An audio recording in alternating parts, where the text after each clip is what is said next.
মালিককে টাইম দেওয়ার সময় আমার হাতে নাই। একদিন তো আফসোস কর ভাই, কি করলাম, ইয়া লাইতানি কদ্দামতু লিহায়াতি, ইয়া লাইতানি আরে জীবনের জন্য যদি কিছু বাটাইতাম।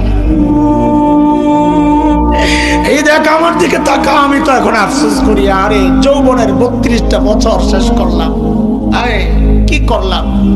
প্রতিদিন যদি একবার করে সুবহানাল্লাহ পড়তাম তো আমল নামায় কতগুলো সুবহানাল্লাহ জমা হইত। আরে 2 রাকাত করে নফল নামাজ যদি পড়তাম তো আমল নামায় কতগুলো নফল নামাজ জমা হইত। কি করলাম, কই কই ঘুরে ঘুরে টাইম শেষ করলাম।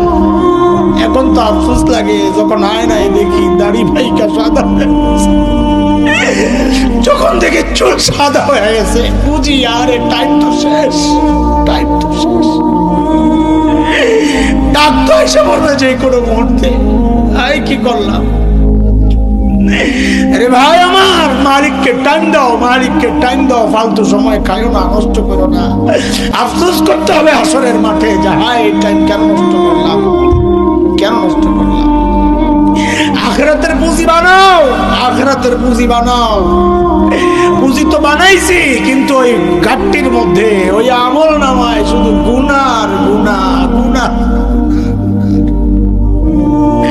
পুঁজি এমন পুঁজি বানাইছি যে পুঁজি আমার জাহান্নামে নিয়ে যাবে।